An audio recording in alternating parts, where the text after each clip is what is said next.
गुजरात में उनका जन्म हुआ। तो और मुचकुंद के अवतार कहे जाते हैं। तो 7 दिन तक लगातार उन्होंने भगवान शिव जी के शिवलिंग को पकड़े रखा और उनसे प्रार्थना करते रहे कि उनको जो है वो मार्गदर्शन करें। और फिर वो केदार राग गाने लग गए और पूरा वातावरण एकदम आध्यात्मिक रत हो गया। पूरी तरह से सारे लोग भक्ति भाव में डूब गए। भगवान के विग्रह से साक्षात भगवान प्रकट हुए और भगवान ने वो माला लेकर नरसिंह मेहता के गले में पहना दी।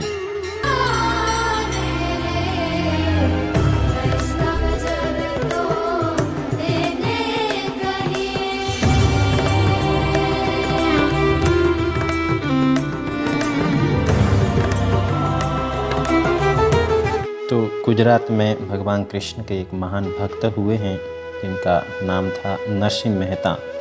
तो नरसिंह मेहता जो है वो मुचुकुंद के अवतार कहे जाते हैं। मुचुकुंद जो है भगवान कृष्ण की सेवा भक्ति में सेवा करना चाहते थे, क्योंकि वो बहुत सालों तक सोए रहे थे। तो उन्होंने भगवान से प्रार्थना करी कि वो उनको उनकी भक्ति में सेवा प्रदान करें। तो मुचुकुंद जो है भगवान कृष्ण की कृपा से जूनागढ़ में नरसिंह मेहता के रूप में प्रकट हुए। तो जब वो 7 साल के थे तभी उनके माता पिता का देहांत हो गया था। उनकी दादी माँ ने और उनके अन्य रिश्ते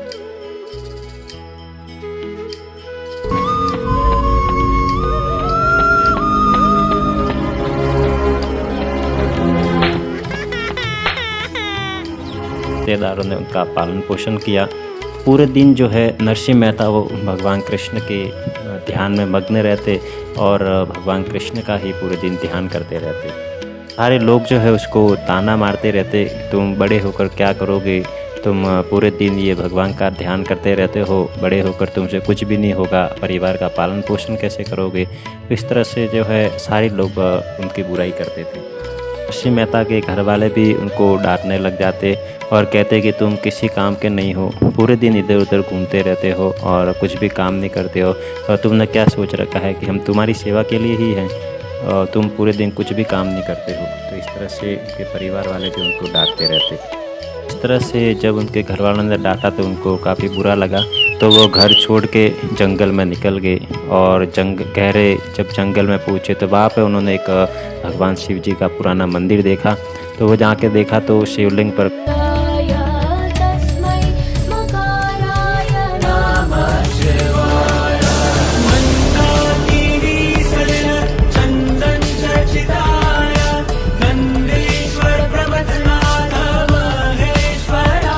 कुछ पत्ते वगैरह चढ़े हुए थे।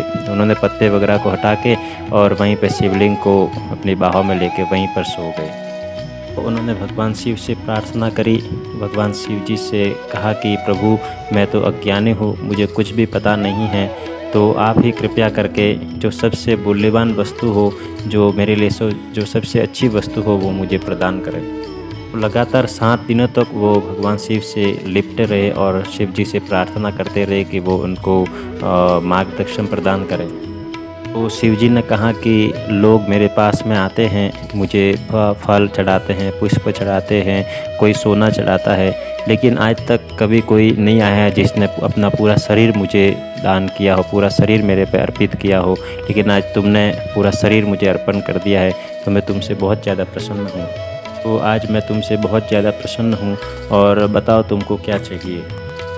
तो उन्होंने कहा कि प्रभु मैं तो एक बच्चा हूँ और मुझे पता नहीं है मेरे लिए क्या सही है और सबसे अच्छा क्या है, तो आप जो आपको लगे कि मेरे लिए जो सबसे अच्छी वस्तु हो वही मुझे प्रदान कर दीजिए। शिव जी भी हंसने लग गए कि तुमने मांगा है कि मुझे जो सबसे प्रिय वस्तु हो वो मैं तुमको प्रदान करूं, तो मुझे तो सबसे जो प्रिय वस्तु है वो भगवान कृष्ण का नाम है, भगवान कृष्ण की भक्ति मुझे सबसे ज़्यादा प्रिय है। तो तुम बहुत ही ज़्यादा बुद्धिमान हो, तो मैं तुमको भगवान की भक्ति प्रदान करता हूँ और आगे चलकर तुम भगवान के महान भक्त बनोगे।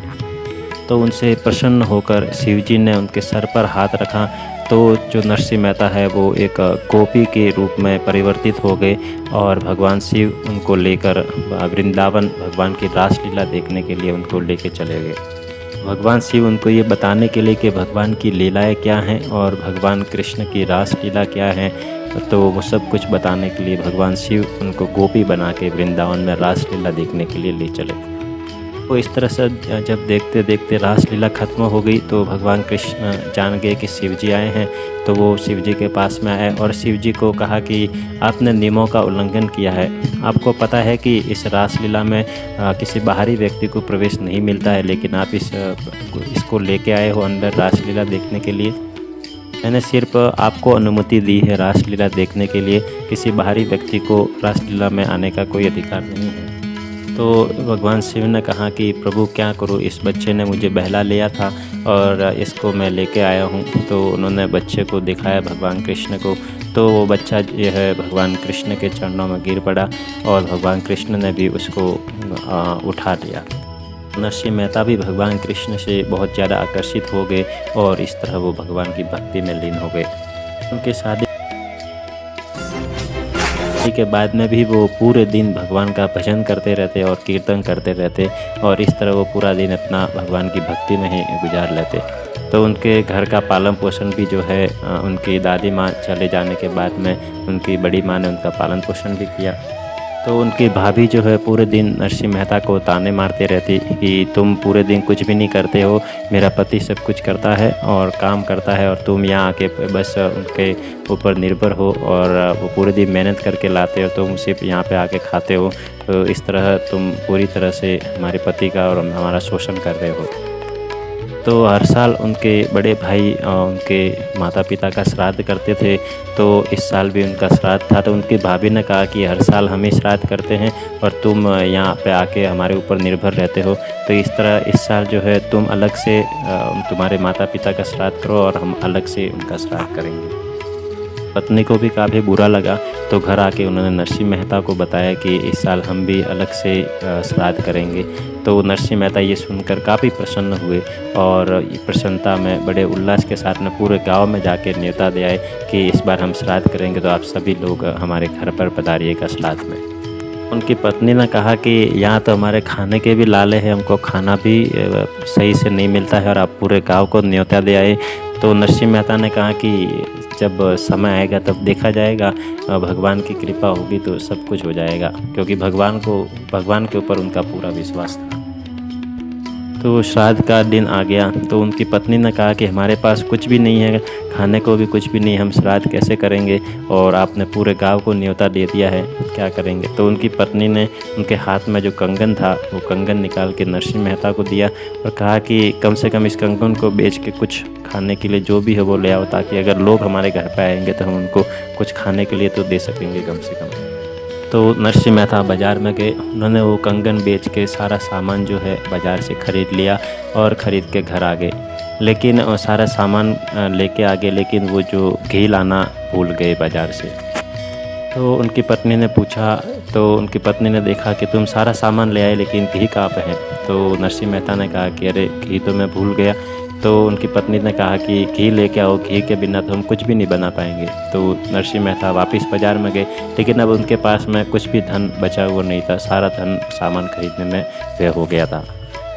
नरसिंह मेहता दुकानदार के पास में गए और दुकानदार से पूछा कि सबसे अच्छा घी कौन सा है। तो दुकानदार ने बताया कि ये वाला सबसे अच्छा है और इसकी रेट जो है ये है। नरसिंह मेहता ने कहा कि आप ये घी दे दीजिए, मैं कुछ दिन बाद में आपको पैसे दे दूंगा। तो दुकानदार ने कहा कि अरे नहीं, ये तो हम ऐसे ही बोल रहे थे, ये तो बहुत घटिया क्वालिटी का घी है, आप ऐसा करिए अगली दुकान पर जाइए, आपको वहाँ पर अच्छा घी मिल जाएगा। एक प्रकार से वो दुकानदार जो है वो नरसिंह मेहता को उधारी में कुछ देना नहीं चाह रहे थे। इस तरह नरसिंह मेहता पूरे बाज़ार में घूम लिया, लेकिन उनको कहीं पर भी कोई घी देने के लिए तैयार नहीं था। तो नरसिंह मेहता भी बहुत अंदर परेशानी में थे कि अगर मैं बिना घी लेके गया तो मेरी पत्नी जो है वो घर आने नहीं देगी, क्योंकि बिना घी के कुछ बनाया नहीं जा पाएगा। तो इस चिंता में वो जो है बाज़ार से बाहर निकल गए और गाँव के बाहर एक पेड़ के नीचे एक व्यक्ति जो है घी लेकर बैठा था। तो उस व्यक्ति के पास में आ गए। उस गाँव वाले ने भी नरसिंह मेहता को कहा कि बिल्कुल आप घी ले जाइए, आपको जितना चाहिए और जब भी आपके पास पैसे आए तब दे दीजिएगा। नरसिंह मेहता ने कहा कि नहीं, आप मुझे बताइए इसकी कीमत क्या है घी की, ताकि मुझे पता चले कि आपको कितना पैसा देना है। तो उस घी वाले ने कहा कि मैंने सुना है कि आप बहुत अच्छे भजन गाते हैं, तो मुझे एक भजन सुना दीजिए, वो भजन इस घी की कीमत हो जाएगी। तो इस तरह से उस घी वाले ने नरसिंह मेहता को भजन सुनाने के लिए कहा। तो नरसिंह मेहता भी काफ़ी खुश हो गए कि चलो आज अपने भजन के कुछ कीमत मिला। इतने पूरे ज़िंदगी भजन गाए हैं, किसी ने भी प्रशंसा नहीं करी, लेकिन आज इस भजन की वजह से घी मिल रहा है। तो नरसिंह मेहता भी भगवान के भजन गाने लग गए। एक भजन गाया, 2 भजन गाए और लगातार भजन गाते रहे और वो भजन गाते-गाते भगवान के ध्यान में इतने मग्न हो गए कि वो पूरे आनंदित होकर भगवान का भजन कीर्तन करने लग गए। लेकिन उनकी पत्नी जो है वहाँ पर पूरी तरह से चिंता में थी। तो उसी समय भगवान कृष्ण नरसिंह मेहता का रूप धर के उनके घर पे गए। तो उनकी पत्नी ने पूछा कि घी कहाँ पे है? नरसिंह मेहता ने कहा कि घी किस लिए चाहिए? उनकी पत्नी ने कहा कि अरे हमको भोजन बनाना है श्राद्ध के लिए। तो उन्होंने नरसिंह मेहता ने कहा कि बनाने की कोई ज़रूरत नहीं है, चलो मैं आपको बताता हूँ, सब कुछ पहले से बन गया है।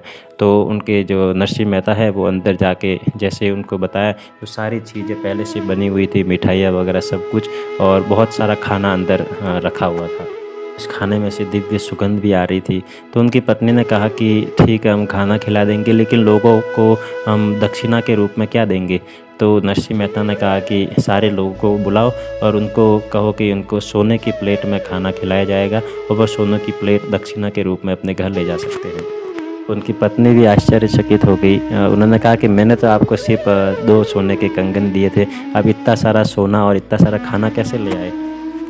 तो पूरे गांव में ये चर्चा फैल गई कि नरसिंह मेहता अपने घर में सभी लोगों को सोने की थाली दे रहे हैं और औरतों को बहुत ही महंगी रेशम की साड़ी भी गिफ्ट में दी जा रही है। तो पूरा गांव जो है नरसिंह मेहता के घर पर आ गया खाना खाने के लिए और पूरे गांव को नरसिंह मेहता ने बड़े प्रेम से सबको भोजन करवाया। सारे गांव वाले जो बहुत प्रसन्नचित हो गए और प्रसन्न मुद्रा में सारे लोग नरसिंह मेहता के घर में खाना खाकर अपने अपने उपहार लेकर चले गए।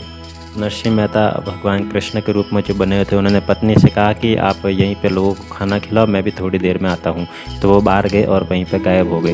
अब असली जब नरसिंह मेहता भजन गाते गाते जब उनको शुद्धि आई कि बहुत समय हो गया है और घर पे उनकी पत्नी पता नहीं क्या सोच रही होगी और मुझे घर में आने देगी कि नहीं देगी, इतना समय हो गया है। तो इस तरह सोचते सोचते नरसिंह मेहता जो है डरते हुए अपने घर की ओर चल पड़े। नरसिंह मेहता जब रास्ते से जा रहे थे तो उन्होंने देखा कि सारे लोग उनके घर से बाहर निकल रहे हैं और सारे लोग नरसिंह मेहता की प्रशंसा कर रहे हैं। सबके हाथ में कीमती रेशम की साड़ी हैं और सोने की प्लेट हैं और सारे लोग बड़े प्रसन्न हो रहे हैं। तो जब नरसिंह मेहता घर पहुँचे तो उनकी पत्नी ने भी उनको प्रणाम किया और उनकी पत्नी ने कहा कि आप धन्य हैं, आप इतना सारा सोना और ये कहाँ से लाए और ये आपने सारे लोगों को इतना खुश कर दिया है। आज मैं भी बहुत ज़्यादा प्रसन्न हूँ। ये सब कुछ कैसे संभव हुआ और हमारे लिए भी कुछ सोना आप ले आइए ताकि हम भी अपनी ज़िंदगी आरामपूर्वक बिता सकें। नरसिंह मेहता मन ही मन सोच रहे थे कि क्या सोना, किसका सोना, क्या उनको कुछ समझ में नहीं आ रहा था। तो उनको थोड़ी देर बाद में ही अंदर महसूस हो गया कि भगवान ये तो कृष्ण की लीला थी और भगवान कृष्ण ने उनकी लीलाएँ ऐसी की है। तो अब चूँकि नरसिंह मेहता बहुत ज़्यादा प्रसिद्ध हो रहे थे तो उनके प्रति ईर्ष्या करने वाले लोग भी बहुत ज़्यादा बढ़ गए थे और काफ़ी लोग उनसे ईर्ष्या भी करने लगे थे। तो उसी गांव में एक ब्राह्मण था जिसकी अपनी पुत्री की शादी करनी थी और शादी के लिए उसको 500 रुपये की ज़रूरत थी। तो वो सभी लोगों के पास में गया कि उनको 500 रुपये दे दिए। तो वो ब्राह्मण नरसिंह मेहता के घर पर गया और नरसिंह मेहता को कहा कि आप मेरे को 500 रुपये दे दीजिए, मेरी लड़की की शादी है और मैं आपको कुछ दिन में वापस लौटा दूंगा। तो नरसिंह मेहता चूँकि एक ब्राह्मण उनके घर पे आया है कुछ मांगने के लिए तो मना नहीं कर पाए और नरसिंह मेहता उस गांव के ज़मींदार के पास में गए और ज़मींदार से कहा कि आप 500 रुपये मुझे दे दीजिए, मैं आपको कुछ दिन में वापस कर दूंगा। तो ज़मींदार ने कहा कि नहीं ऐसे कैसे आपको पैसे दे दूँ, कुछ वस्तु आपको गिरवी रखनी पड़ेगी। तो नरसिंह मेहता ने कहा कि मेरे पास तो कुछ भी नहीं है रखने के लिए। और लेकिन नरसिंह मेहता जब केदार राग गाया करते थे तो भगवान कृष्ण साक्षात वहाँ प्रकट हो जाते और उनके केदार राग पर नाचा करते थे।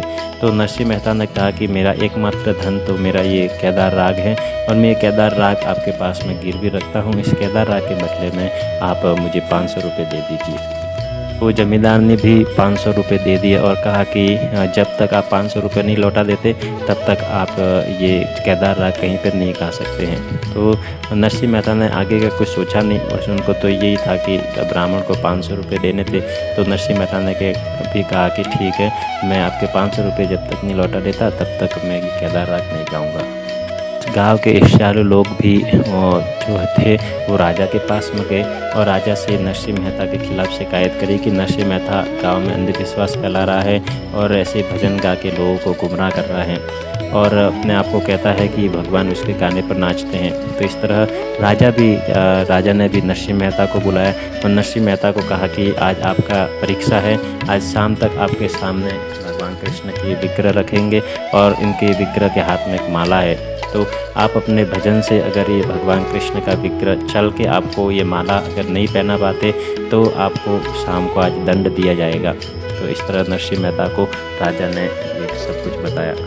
नरसिंह मेहता भगवान कृष्ण को याद करके अपने भजन सुनाने लग गए, लेकिन अब केदार राग के बिना भगवान कृष्ण के भजन में इतना आनंद नहीं आ रहा था और समय लगातार गुजरता जा रहा था और बहुत कम समय रह गया था शाम होने में और अगर शाम हो गई तो नरसिंह मेहता को आज सज़ा सुनाई जाएगी। तो इस तरह काफ़ी उनके जो चाहने वाले थे वो भी काफ़ी चिंतित थे।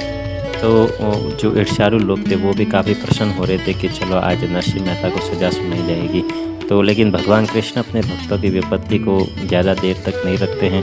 भगवान कृष्ण जो है वो नरसिंह मेहता का रूप धर के उस जमींदार के पास में गए और जमींदार को ब्याज सहित पैसे चुका दिए और जमींदार को कहा कि आप केदार राग वापस दीजिए और मुझे इस पत्र पर लिख के दीजिए कि आप केदार राग अब मुक्त हैं और आपको पैसे चुका दिए हैं। तो जमींदार ने भी पत्र पर लिख दिया कि केदार राग मुक्त हैं और उनके पैसे चुका दिए गए हैं। तो जब अब नरसिंह मेहता जब भगवान के भजन गा रहे थे तो लगभग शाम होने वाली थी और भगवान के ध्यान में मग्न वो भगवान के भजन गा रहे थे। तो जैसे ही उनकी आंखें खुली तो उन्होंने अपनी गोद में देखा वो पत्र जिस पे लिखा हुआ है कि केदार राग अब मुक्त है और उनके पैसे चुका दिए गए हैं। तो वो भी काफ़ी प्रसन्न हो गए और फिर उन्होंने केदार राग में भगवान का भजन शुरू किया और उनके केदार राग सुन के सारे लोग जो है वहाँ पर मंत्र मुग्ध हो गए।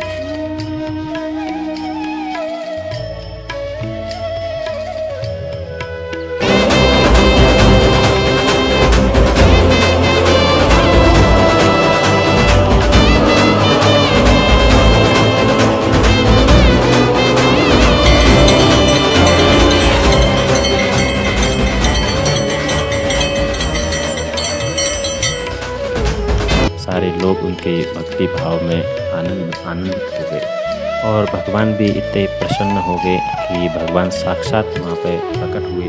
भगवान खुद अपने विग्रह में से प्रकट हुए और भगवान ने वो माला लेके नरसिंह मेहता के गले में डाल दी। तो वहाँ पर लोग भी सारे आश्चर्य